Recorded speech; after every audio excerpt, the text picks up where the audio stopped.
오늘 우리에게 주시는 축복과 변화의 말씀은 사도행전 6장 1절에서 7절 말씀입니다.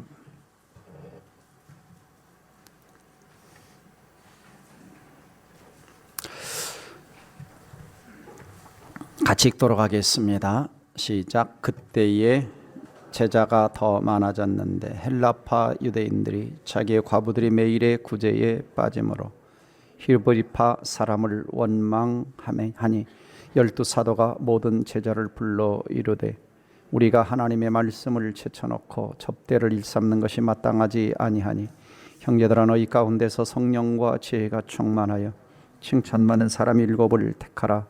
우리가 이 일을 그들에게 맡기고 우리는 오로지 기도하는 일과 말씀 사역에 힘쓰리라 하니 온 무리가 이 말을 기뻐하여 믿음과 성령에 충만한 사람 스데판과 또 빌립과 브루고로와 니가노르와 디몬과 바메나와 유대교 입교했던 안디옥 사람 니골라를 택하여 사도들 앞에 세우니 사도들이 기도하고 그들에게 안수하니라.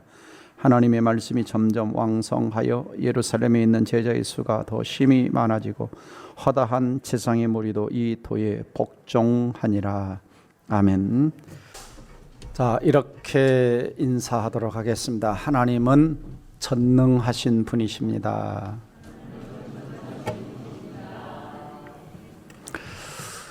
오늘 말씀의 제목은 문제 이렇게 해결하라. 문제 이렇게 해결하라. 자, 문제 없는 사람은 없습니다.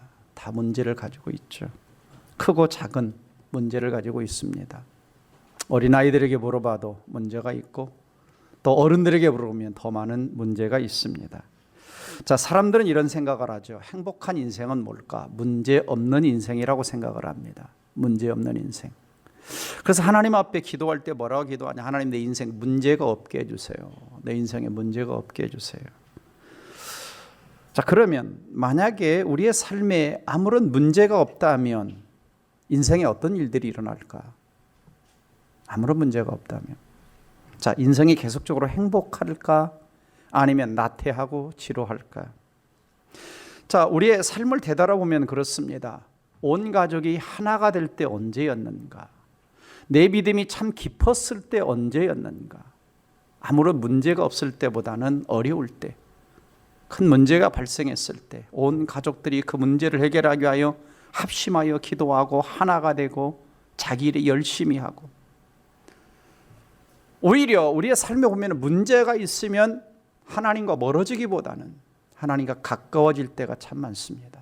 그래서 문제라고 하는 것이 우리를 꼭 침몰시키는 것이 아니라 우리를 영적으로 하나님과 더 가까이 가게 할 수도 있다는 것이죠. 성경에서 우리가 다윗을 보게 됩니다. 다윗이 믿음이 가장 좋았을 때가 언제였을까? 사울 왕에게 쫓겨다니며 저 광야, 정말 배고프고 힘들고 어렵고 죽음의 위기 속에서 그는 하나님과 가장 가까이 있었죠. 그런데 언제 다윗이 넘어집니까? 궁중에서 평안하고 안락할 때 밧세바 목욕하는 거 보면서 넘어지지 않습니까? 사사기를 보면 이스라엘 백성들이 이 외세의 공격과 침입이 오면 막 하나님 앞에 부르짖고 살려달라고 그러고 기도하고 주님을 찾고 합니다. 그러다 평안해지면 다시 우상 숭배를 하죠. 자, 인간이라는 게 그렇습니다. 인간이라는 게, 인간 안에는 뭐가 있냐? 죄성이라고 하는 게 있어요. 죄성이라고. 그래서 아무런 문제가 없이 평안하면 계속해서 행복할 것 같은데 인간은 딴 데로 눈을 돌립니다. 딴 데로 눈을 돌려요.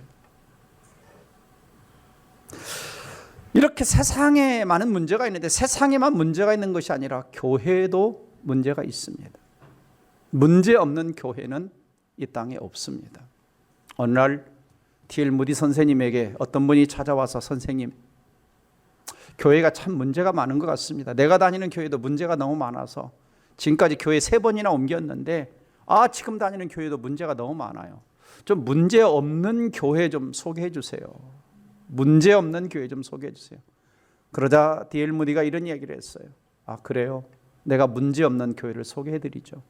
그러나 당신이 그 교회에 들어가는 순간 그 교회도 문제가 생겨날 것입니다. 왜? 당신에게 문제가 있기 때문에. 그래서 이 땅에 완벽한 교회는 없어요. 완벽한 가정, 완벽한 회사, 문제없는 가정, 문제없는 회사, 문제없는 교회 없습니다.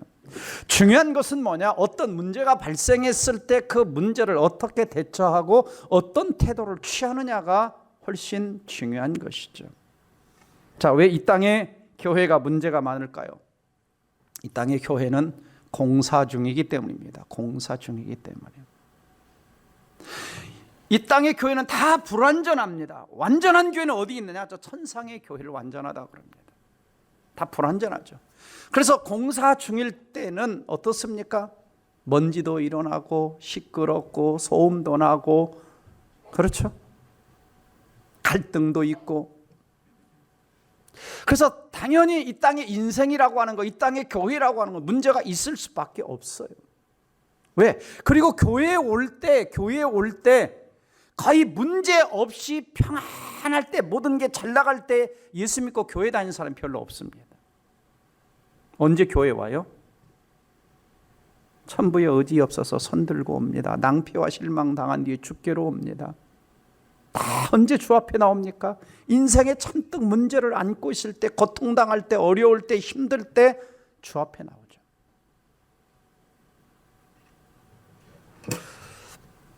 자, 오늘 초대교회를 보면은 정말 좋은 교회였습니다. 예수님을 직접 만난 사람들이 대부분 있었고요. 성령 충만을 체험했고요. 3,000명, 5,000명 큰 무리 질적, 양적으로 성장하고, 안진뱅이가 일어나고 표적과 기사가 나타나고 하나님의 능력이 넘치는 교회였고, 가진 것을 팔아 가난한 자들에게 나눠주는 사랑이 넘치는 정말 좋은 교회였습니다. 그러면 이렇게 좋은 교회 문제가 없을까?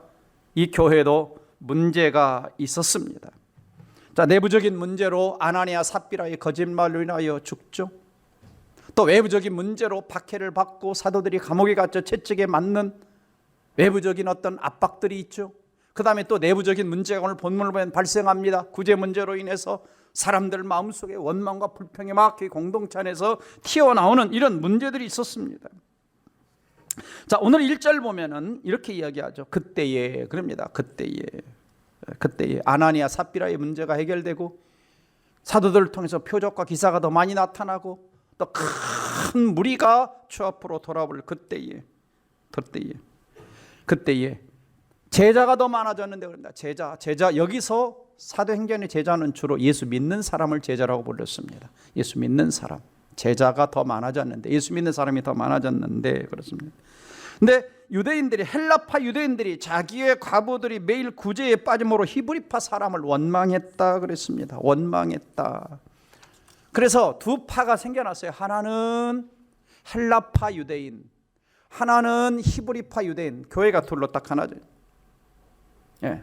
그래서 두 사람들이 이 두 부류로 갈라진 것은 뭐냐면, 의도적으로 갈라진 것이 아니라 문화적인 차이 때문에. 자, 헬라파 유대인들이라고 하는 것은 디아스포라 그럽니다. 디아스포라, 흩어져 사는, 다른 나라의, 유대 땅에 다른 나라에 흩어져 사는 유대인들을 디아스포라 유대인 그럽니다. 자, 이들은 뭘 사용했냐? 언어를 헬라어를 사용을 했어요. 헬라어를. 왜 헬라어를 사용했냐면, 자, 이스라엘 나라라고 하는 땅을 보면 그렇습니다. 자, 북쪽 이스라엘이 아수르에 망하죠. 그때 수많은 사람들이 포로로 잡혀가거나 흩어집니다. 또 바벨론이라고 하는 나라에 북방 이스라엘이 또 망하지 않습니까? 많은 사람들을, 다니엘 같은 사람들을 포로로 또 잡아갑니다. 바벨론 땅으로. 그래서 많은 사람들이 흩어집니다. 그 이후에도 메데바사라고 하는 나라가 또 이 바벨론을 무너뜨리고 메데바사가 정권을 잡잖아요. 그때 또 그 밑으로 들어가요. 그리고 나서 그 이후에 메데바사라고 하는 이 제국도 헬라라고 하는, 알렉산더라고 하는 헬라 제국에 또 망하게 됩니다. 그래서 헬라가 정권을 잡았을 때, 정복 시대에 헬라는 문화를 중요시 여기고 사람들이 지식을 중요시 여기는 이런 나라입니다. 그러니까 철학이, 그 당시에 철학이 아리스토텔스나 소크라테스나 이런 철학이 헬라라고 하는 이런 도시에서 나왔죠. 문화. 자, 우리가 올림픽 이런 것들 다 이 헬라의 문화의 영향들입니다. 지식과 이런 것들이, 문화의 영향들이 헬라의 영향이죠. 그래서 이제 헬라는 나라를 정복하면서 정복한 나라마다 뭘 심었냐? 교육을 해서 교육. 특별히 언어를, 헬라어, 그들의 나라의 언어를, 그리스어라고 하도 하죠. 이 나라 언어를 심은 겁니다. 그래서 신약 성경이 헬라어로 기록된 거예요. 헬라어로. 그러니까 전 세계 그 당시 흩어져 있던 사람들이 이 뭘 사용했냐, 언어를 헬라어로 사용했어요. 헬라라는 제국이 또 로마라는 제국이 또 망하지 않잖아요. 망하잖아요. 망하는데 로마 사람들은 이 문화를 그대로 유지를 한 거예요. 헬라 문화를 유지하고 헬라의 언어를 유지한 겁니다. 유지를 한 거예요. 왜? 그게 좋아 보여서 로마 사람들이. 그러니까 로마가 이스라엘을 속국으로 삼았을 그 당시에도 로마가 정복한 대부분의 나라에서는 뭘 사용하냐? 헬라어를 사용하고 있었던 거죠. 그러니까 이스라엘 땅이 딱 흩어졌던 수많은 유대인들이 무슨 언어를 사용했느냐? 헬라어를 사용한 거예요. 그 사람들이 이제 오순절 성령 강림 사건이나 고향 땅에 와서 살다가 예수를 믿은 사람들 가운데 헬라파 유대인들이 많았던 겁니다. 그들은 헬라파 유대인들인 거예요. 그러니까 이 사람들은 다른 나라 물을 먹은 거죠. 쉽게 말하면 개방적이고 개혁적이고 그 다음에 로마 문화에 많이 물이 들어있는 이런 사람들이죠. 근데 히브리파 유대인들은 뭐냐면 본토인이라고 할 수가 있는 거죠. 오랫동안 그 땅에 살았던, 히브리어를 사용하고 율법을 철저하게 준수하고 보수적인, 그러니까 서로 다른 문화에 살던 사람이 한 교회 공동체 안에 있다 보니까 자연적으로 문화적인 차이와 갈등이 생겨나는 거예요. 특별히 이제 구제를 하는 데 있어서 구제하다가 문제가 생긴 겁니다. 그러니까 우리나라도 갈등이 있어요, 없어요? 언제 차이가 많이 나죠? 전라도, 경상도 투표할 때 보면 많이 차이들이 나죠. 좀 이 작은 땅 안에서도 얼마나 차이가 많이 납니까? 특별히 이제 예루살렘 교회는 어떤 사람들이 많이 들어왔냐면 가난한 사람들, 과부들이 많이 있었어요. 왜냐하면 로마가 전쟁을 일으키느라고 포로지에 있는 많은 남자들을 차출해 간 겁니다. 차출해 가는 거예요. 우리나라 일제시대의 용병들을 차출해 간 것처럼 많은 남자들을 차출. 그래서 전쟁터 나가서 많이들 죽어요. 전쟁을 계속 일으켰으니까. 그러다 보니까 과부들이 많이 있었던 거고 또 아버지들이 죽다 보니까 고아들이 생겨나는 거예요. 그래서 이러한 사람들이 어디로 들어왔냐? 교회 공동체 안으로 들어온 거죠. 그러다 보니까 자연적으로 우리가 배워왔던 것처럼 교회 공동체 안에 가지고 있는 물질이 있는 사람들이 가진 것을 집이나 밭을 팔아가지고 이 가난한 사람들을 도왔던 것입니다. 근데 도왔는데 교회가 이제 점점 규모가 커지는 거예요. 숫자가 많아졌잖아요. 그러다 보니까 이제 둘로 갈라지게 됐는데 아까 얘기한 것처럼 헬라파 유대인과 그 다음에 히브리파 유대인으로. 그러다 보니까 누가 나눠줬겠어요? 원래 기득권을 가지고 있는 히브리파 유대인들이 나눠줬겠죠. 왜냐하면 헬라파 유대인들은 들어왔으니까. 나눠주다 보니까 팔이 안으로 굽어요? 밖으로 굽어요? 안으로 굽어요. 그래서 히브리파 유대 과부들에게 조금 더 많이 주고 헬라파 과부들에게는 조금 적게 준 것 같습니다. 차별을 하는 것 같아요. 그러다 보니까 뭐가 생겨났어요? 원망이 생겨나요. 그래서 이렇게 나오죠. 헬라파 유대인들이 자기의 과부들이 매일의 구제에 빠짐으로, 매일의 구제라고 그랬어요. 빠졌다. 이게 뭐냐면 계속됐다는 거예요. 그러니까 차별이 계속됐다는 거예요. 그러다 보니까 히브리파 사람을 원망한 거예요. 차별을 하다 보니까 원망을 하게 되었다. 그럽니다. 원망하다. 자, 사람들이 어려운 일을 당하거나 또 문제를 만나면 5가지 반응이 있어요. 첫 번째 기피형. 현실에 도망쳐 숨어버리죠. 절망형, 자포자기하고 자살을 하거나, 책임 전가형, 누구 때문에 이렇게 됐다. 그 다음에 원망 불평형, 다른 사람을 원망하고 하나님도 원망하는, 또 적극 극복형이 있죠. 원망하고 불평하고 앉아있기보다는 그 문제를 어떻게든 해결해 나가는 이런 형이 있죠. 자, 여러분 5가지 형 중에 어떤 형이요? 5번. 5번이죠? 대답을 안 하네. 자, 왜 사람들에게 원망이 생깁니까? 왜 원망이 생기냐면 부당한 대우를 받았을 때, 지금 부당한 대우를 받고 있는 거죠. 원망이 생기는 거예요. 두 번째, 내가 원하는 것이 성취되지 않았을 때, 광야 이스라엘 백성들 부추도 먹고 참외도 먹고 애굽에서 그랬는데 맨날 만나와 메추라기만 주니까 막 불평하는 거, 원망하는 거예요. 그 다음에 환난과 시련을 당했을 때 너무 힘들고 어려우면 또 원망과 불평이 나오죠. 그리고 그 마음에 감사와 만족하는, 자족하는 마음이 없을 때 원망이 나옵니다. 그래서 사람은 어떤 성향이 있냐면요, 어떤 문제를 만나면 자기중심적이 됩니다.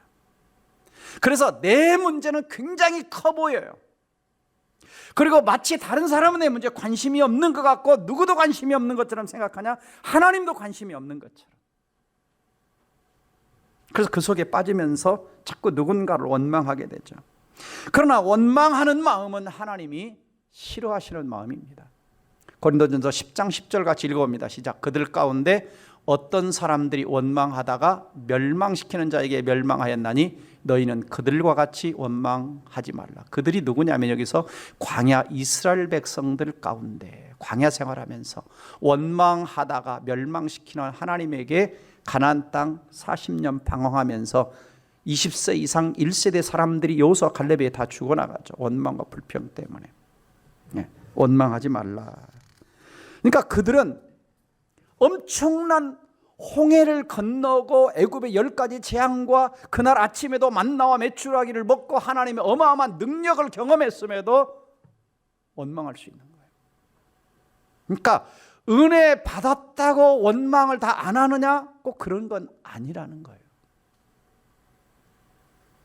자, 우리 안에 이런 악한 본성이 있는 거예요.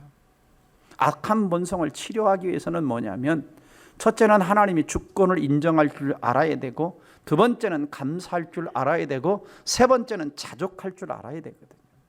근데 이게 없으면 자꾸 터져 나오는 거예요. 별로 배운 것이 없는 어떤 유대인 어머니가 자녀들을 훌륭하게 키웠는데 세 가지 비결이 있다고 합니다. 첫째, 모든 일에 감사하거라. 작은 일이든 큰 일이거든 감사하라. 두 번째는 원망하는 사람하고 놀지 마라. 원망하는 사람하고. 세 번째는 감사하는 사람하고 친하게 지내라. 자녀를 훌륭하게 키웠다고 합니다. 자, 그런 것처럼 예루살렘 교회는 원망이 일어났을 때 어떻게 해결했느냐? 첫째, 진행하던 일을 중단하지 말고 계속하면서 해결하라는 겁니다. 왜냐하면 지금 구제하는 일을 하고 있잖아요. 접대다, 구제다, 공개다 이런 단어를 쓰고 있는데요. 다 좋은 일입니다. 왜냐하면 구제가 중단돼 버리면 과부들이 굶거나 고통을 당하게 되죠. 그러니까 중단해서는 안 되는 거예요. 근데 그렇지 않고 이걸 지혜롭게 처리를 해야 되냐? 지혜롭게 처리를 해야 돼요. 근데 중단해버리면 쉬울 것 같습니다. 중단해버리면 그렇잖아요. 근데 중단하면 어려움이 생기는 거죠. 그래서 이제 지혜롭게 해결해 가는 겁니다. 구제를 안 하면 쉬울 것 같은데. 그래서 오늘날에도 보면은 그렇습니다. 어떤 분들이 봉사하다가 그만두기도 하고 또 어떤 학생들은 공부하다가 너무 어려우면 뭐 해요? 나 공부 안 해. 여러분 가운데 그런 학생들은 없죠. 또 핑계를 댑니다. 엄마가 머리 나쁜가 아빠가 머리 나쁜가 왜 내가 이렇게 공부를 못하지? 근데 왜 공부를 못하냐면 안 해서 못하는 거예요. 게을러서 못하는 거예요. 엄마 아빠 탓하지 마세요. 이런 말이 있어요. 자, 회복 탄력성이라는 게 있어요. 전에도 배웠죠. 회복 탄력성. 이 아무리 공부 못하는 사람도요 열심히 노력하면 이 머릿속에 잠재력이 다 개발된대요. 요즘 학자들이 다 이야기하는 견해입니다. 다 개발된대요. 열심히 하면 어떤 일에 누구도 전문가가 될 수 있대요. 왜? 사람 안에는 무한한 잠재력이 있다는 거예요. 그러니까 공부를 안 해서 못하는 거지 엄마 아빠 핑계대고 머리 나빠서 공부 못하는 게 아니에요. 우리 아이들 핑계대지 마세요. 엄마 아빠 얼굴만 또 쳐다보고 하면 돼요. 따라서 합니다. 우리 학생들 하면 된다. 하면 된다. 하면 하나님이 지혜 주시는 거예요. 하나님이 지혜 주시는 거예요. 열어주시는 거예요. 열어주시는 거예요. 부부관계도 마찬가지입니다. 남편과 아내가 문제 생기면 그냥 갈라서면 될 텐데 쉽잖아요. 근데 그렇게 한다고 문제가 해결됩니까? 아닙니다. 네. 사탄은요 분리의 영이에요. 분리의 영. 에덴 동산에서부터 하나님과 인간 사이를 분리해놓고 남편과 아내를 갈라놓고 아들들을 갈라놓고 그래서 자꾸 갈라놓으려고 하는 거예요. 그래서 우리로 하여금 관계를 깨뜨리고 하던 일을 중단해서 정말 하나님이 원하시는 일을 하지 못하게 만드는 거예요. 혹시 여러분 가운데 뭔가 중요한 일을 하다가 포기하고 중단한 채 나가 떨어져 있는 분은 안 계신가요? 또 우리 자녀들 가운데 공부하다가 너무 어렵다고 힘들다고 공부 중단하고 어떤 걸 중단하고 좀 낙심하고 나 이건 안 돼 하고 앉아있는 사람이 있습니까? 아까 뭐가 있다고 그랬죠? 우리 인간 안에는 회복 탄력성이 다 있어요. 안 하니까 안 되는 거예요. 사실 저도 가만히 보니까 공부 못하는 줄 알았거든요. 왜? 고등학교 떨어졌거든요. 고등학교 떨어졌어요. 근데 열심히 하니까 제가 공부 잘하는 줄 몰랐어요. 하니까 되는 거예요. 원래 머리 있던 게 아니고 노력을 한 거예요. 노력을 한 거예요. 모든 것 그렇습니다. 그래서 모든 문제 해결을 하려면요, 희생이 따라요. 수고가 따라요. 대가가 따라요. 자, 우리 학생들 모릅니다. 공부 안 하면 머리 안 아프죠. 시험 없으면 준비 안 해도 되죠. 근데 발전이 없어요. 변화가 없어요. 성장이 없어요. 성숙이 없어요. 회사 운영 안 하면 고민할 게 적어지겠죠. 담임 목사 안 하면 고민할 게 적어지겠죠. 근데 누군가는 해야 돼요. 누군가는 대가 지불을 해야 되는 거예요. 그래서 포기하지 않고 다시 한번 도전하시기를 주의 이름으로 축복합니다. 아멘. 우리 학생들 도전해 보세요. 도전해 보세요. 문제에는 반드시 답이 있다라고 이야기를 합니다. 리더십 전문가 존 맥스웰이 리더십 불변의 법칙이라고 하는 책 속에서 문제에는 답이 있다. 문제는 답이 있다. 그러니까 답이 없는 문제는 고민 안 하면 됩니다. 왜요? 내가 답을 달 수 없으니까 답도 할 수 없는 문제 가지고 고민하면 돼요. 성경에 이런 게 나오죠. 이 머리카락, 흰 머리카락을 검은 머리에 내가 바꿀 수 있냐? 못 바꾼다. 그러면 그거 받아들이라는 거예요. 내가 이 구스인이 피부를 바꿀 수 있어요? 없어요? 바꿀 수 없어요. 그러면 그냥 받아들이는 거예요. 내가 바꿀 수 없는 어떤 문제 하나님 주실 때는 그냥 믿음으로 받아들이면 돼요. 하나님께 맡기면 돼요. 근데 해결할 수 있는 문제는 뭐냐? 중단하지 말고 도전하는 거예요. 풀어나가는 거예요. 아멘. 두 번째, 자, 우선순위를 재정립하라는 겁니다. 문제를 해결하기 위해서 우선순위를. 자, 12사도가 모든 제자를 부릅니다. 자, 우리가 하나님 말씀을 제쳐놓고 절대 접대를 일삼는 것이 마땅하지 아니하니. 자, 지금 12사도가 가만히 생각을 한 겁니다. 지금 초대교회가 성장을 해갔잖아요. 자, 처음에 베드로가 전도했을 때 3,000명 회개하고 들어왔어요. 그 다음에 두 번째 전도했을 때 5,000명 남자만 회개하고 돌아왔어요. 그럼 이제 이 숫자만 따져도 몇 명이요? 8,000명이요. 자, 지난주에는 셀 수가 없어서 큰 무리라 그랬잖아요. 그 다음에 또 오늘 본문 아까 1절에서도 그때의 제자가 더 많아졌는데, 그러니까 지금 예루살렘 교회는 초대형 교회가 된 거예요. 근데 그 일들을 누가 다 했냐? 굳이 하는 일들을 누가 다 했냐? 접다는 일을 누가 다 했냐? 12사도가 했다 그럽니다. 12사도가 모든 제자를 불러 우리가 하나님 말씀을 제쳐놓고 접대를 일삼는 것이, 그러니까 맨날 뭐 하루 다니 12사도가 이쪽 헬라파 무슨 이거 하러 다니느라고 정신이 없는 거예요. 이쪽에 불평 나오고 저쪽 불평 나오고 어느 날 이제 앉아 생각한 거, 하나님 앞에 기도하면서 깊이 고민한 거예요. 뭔가 잘못돼 있다. 가만히 생각해 보니까 하나님이 자신들에게 뭘 우선적으로 하라고 했는지 생각하게 된 거예요. 그래서 우리가 하나님 말씀을 제쳐놓고 접대를 일삼는 것이 마땅하지 아니하니. 하나님 말씀을 제쳐놓고 하나님이 우리에게 너희에게 성령이 임하시면 권능을 받고 예루살렘과 유대와 사마리아 땅까지 내 증인이 되라. 너희는 가서 아버지 아들과 성령의 이름으로 세례를 주고 제자를 삼아 내가 너에게 분반 모든 걸 가르쳐 지키게 하라. 말씀을 가르치고 복음을 전하는 게 사명이구나 라고 하는 걸 깨달은 겁니다. 깨달은 거예요. 그래서 우선순위를 재정립한다라고 하는 말은 우리 학생들에게 좀 어려운 단어인데 본질로 돌아가는 것이죠. 본질. 자, 본질이라는 건 뭐냐? 쉽게 설명을 하면, 자, 학생의 원래 할 역할은 뭐예요? 학생의 역할이 뭐예요? 공부하는 거예요. 그게 본질이에요. 자, 목사님의 본질, 역할은 뭐예요? 말씀 전하는 거죠. 사업하는 사람의 본질은 뭐예요? 맨날 여행 다니고 돌아다니는 거예요? 아니요, 사업 열심히 하는 거예요. 직장 다니면 직장 열심히 다니는 거. 이게 뭐냐? 이게 본질인 거예요. 직장 다니는 사람이 사업하는 사람이 맨날 놀러 다니고 골프 치러 다니고 하면 언제 사업하겠어요?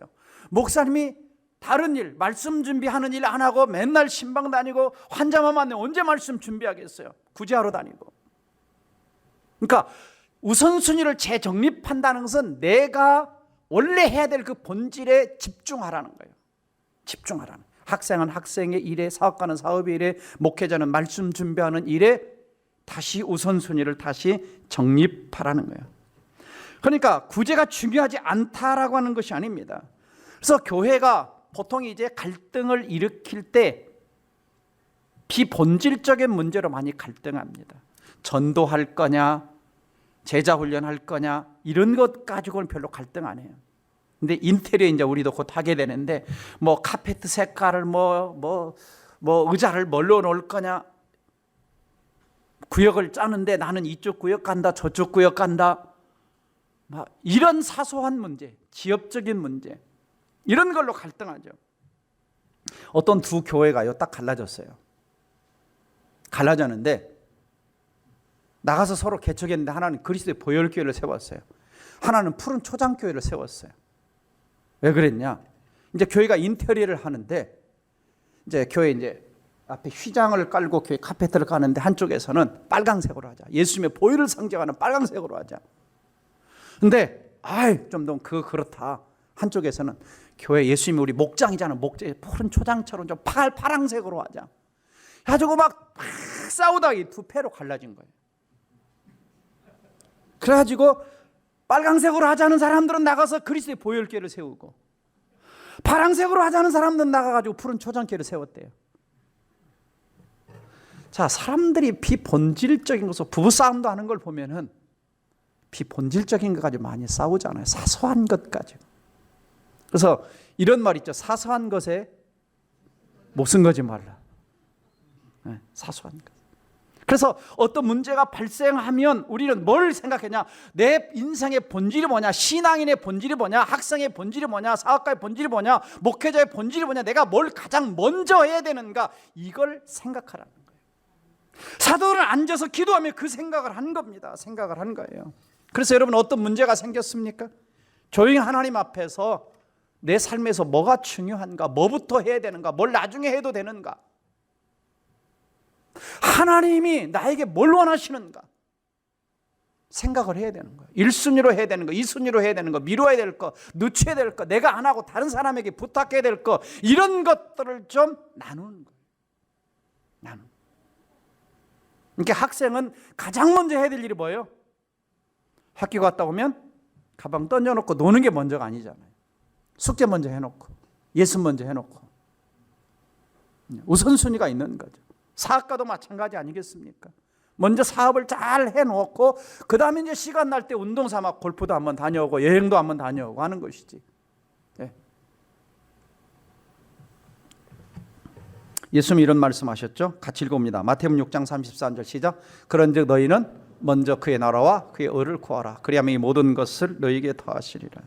그러니까 예수 믿는 사람들이 가장 우선순위는 뭐냐? 먹는 거 마시는 것이 아니라는 거예요. 무엇을 먹을까 무엇을 입을까가 아니라는 거예요. 그리스도인 최고의 우선순위는 하나님과의 관계입니다. 하나님과의 관계, 하나님의 나라, 하나님의 의.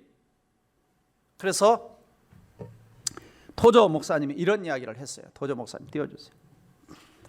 하나님을 만나는 것, 하나님을 사랑하는 것을 삶의 최우선으로 생각하라 그랬어요. 왜? 하나님과의 관계를 최우선으로 생각하는 사람은 인간관계에서도 성공한다. 왜? 하나님이 도와주시기 때문에. 성경의 약속대로 해보는 거예요. 근데 우리는 어떻게 기도하죠? 하나님 앞에 이렇게 먼저 기도합니다. 주님, 먼저 먹을 것 주세요. 먼저 건강 주세요. 먼저 물질 주세요. 그러면 그것 가지고 주님 건강하면 주님 섬기겠습니다. 물질 주시면 섬기겠습니다. 주님이 그럼 뭐라 그러죠? 아니다. 먼저 네가 가진 것으로 나를 위해 사용해라. 그러면 내가 필요한 것을 주마. 먼저 하나님의 나라와 먼저 하나님의 의를 구하라. 이게 성경의 원리입니다.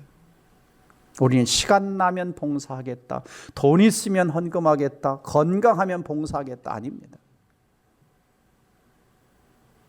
선헌신 후 축복입니다.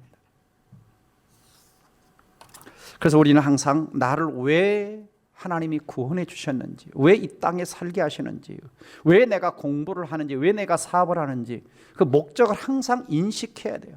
그래서 우리에게는 두 가지 삶의 목적이 있어요. 첫 번째는 뭐냐? 하나님과의 관계적 목적에서 모든 것의 가장 기본은 하나님과의 관계.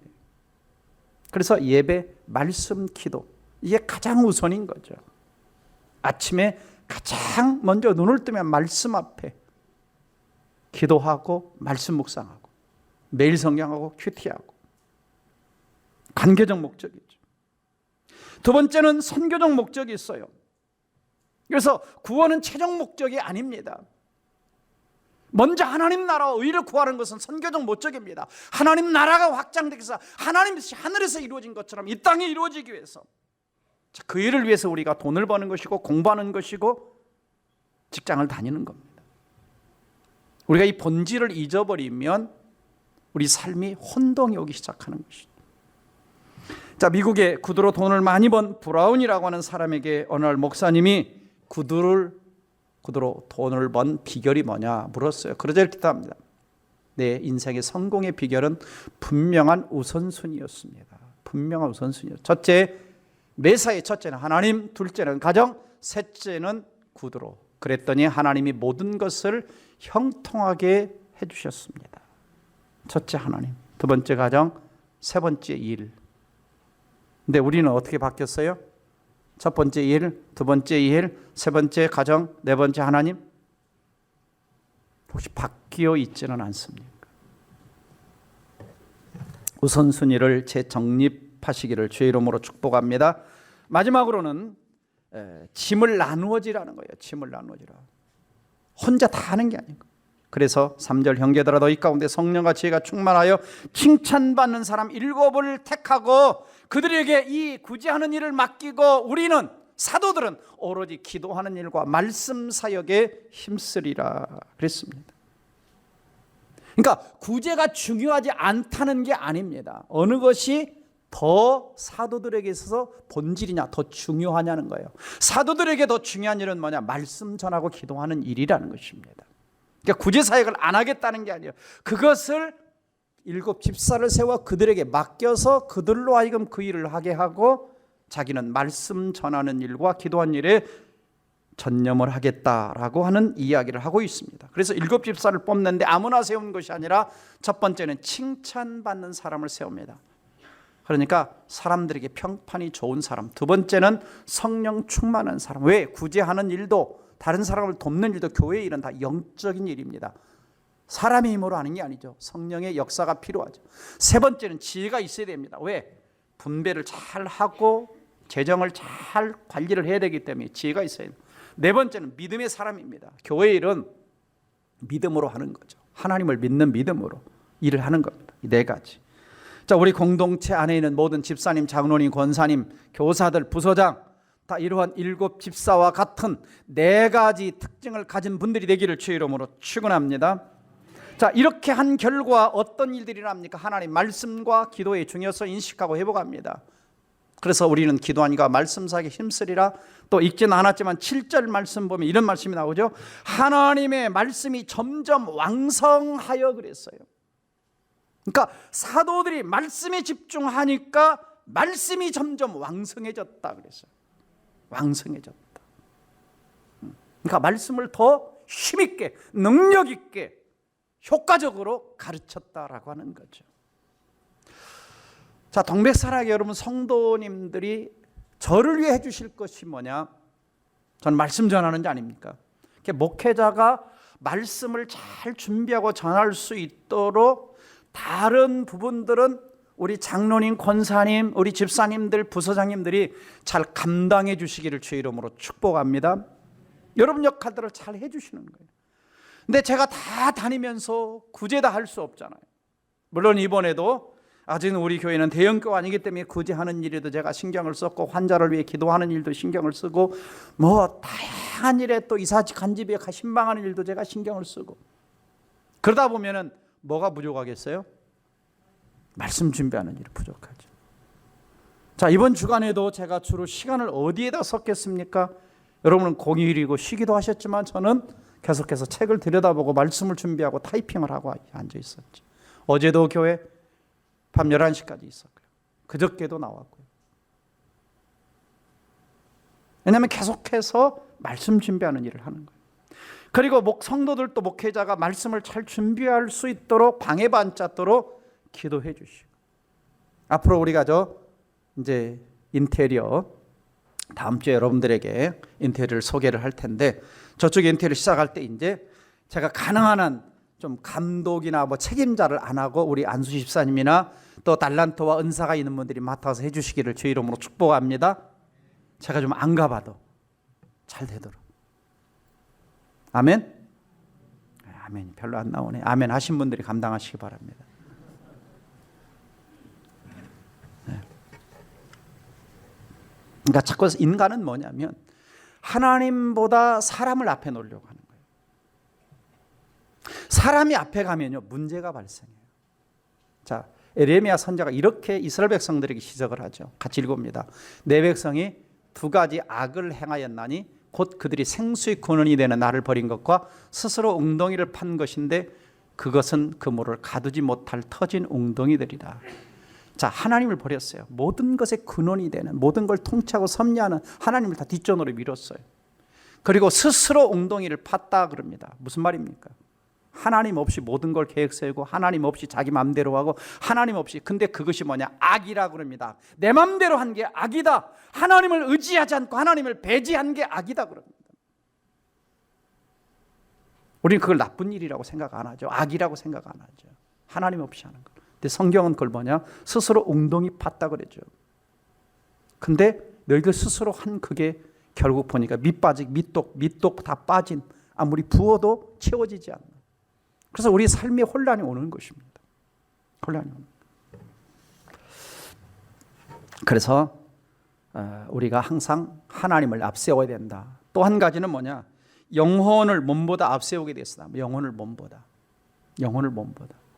물론 몸이 중요하죠. 먹어야 되죠. 입어야 되죠. 근데 결국은 우리가 죽을 때 먼저 천국에 들어가는 게 뭐가 들어갑니까?